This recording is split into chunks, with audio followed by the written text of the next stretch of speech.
La rencontre des publics ou le vivre ensemble. La séparation des publics. Si on parle de mixité, de rencontre des publics, alors il faut d'abord se poser la question de la séparation des publics. Quels sont les publics qui ne se retrouvent plus et pourquoi? Les formes de séparation. Filles-garçons, pauvres-riches, les âges, les enfants porteurs de handicap, les enfants suivis par l'aide sociale à l'enfance, les malades, diabétiques ou à caractère gênant, énurétiques, déformations, brûlés. Les séparations géographiques, rural, urbain, région de France, nationalité. La séparation des publics peut sous-entendre des rapports de domination ou de statuts sociaux, de culture, d'exclusion, d'abandon, qu'ils soient conscients ou inconscients. Pourquoi la rencontre? C'est un projet de société. Devons-nous vivre ensemble, faire ensemble, fabriquer de la société ensemble, grâce à cause de, avec, contre, pour les différences de chacun, ou pas. Eva Soleil pense qu'il le faut et que la rencontre des publics est de fait indispensable pour viser l'égalité et la prise en compte de chaque individu. Si la colo est un lieu de fabrique de société, alors cette question est primordiale et détermine tout notre projet. C'est une des singularités qui rend notre projet irréconciliable avec certains organismes de colo, comme Téligo, Cap Junior, Cap Monde et tant d'autres. C'est une façon de lutter contre toutes les formes de discrimination, de communautarisme, de xénophobie. C'est lutter aussi contre les peurs, les méconnaissances, les amalgames, les inégalités.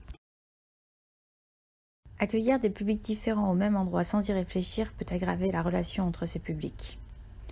Il faut donc un projet permettant de faire ensemble où chacun aura la possibilité de créer ce qu'il veut avec l'autre, le projet d'enfant. Et en fonctionnement permettant d'accompagner certains publics à aller à la rencontre des autres, ce qu'on met en place avec la référence et la double référence. Quelques chiffres pour se donner une idée plus précise de ce que cela implique pour nous. Eva Soleil passe une partie de l'année à construire des relations de partenariat et de confiance avec des référents de l'ASE, des lieux de vie, des familles d'accueil, l'association À l'aise, des villages d'enfants, des foyers, des associations, des accueils d'urgence. Eva Soleil est conventionnée avec plus de 50 CAF. C'est certainement l'association qui a le plus de conventionnement CAF proportionnellement à sa taille. Eva Soleil est bien référencée sur Google pour les expatriés, les familles aisées, grâce aux expressions clés. Nous accueillons donc un public très mixte, où aucun type de public n'est exclu et où différents publics sont réellement accueillis ensemble.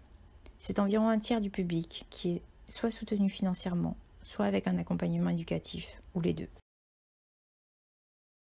C'est en moyenne 2 énurétiques par groupe et par semaine. C'est en moyenne 3 ou 4 espagnols par groupe et par semaine. C'est en moyenne 1 ou 2 jeunes d'une autre nationalité par groupe et par semaine. C'est entre 3 et 5 jeunes porteurs de handicap par année.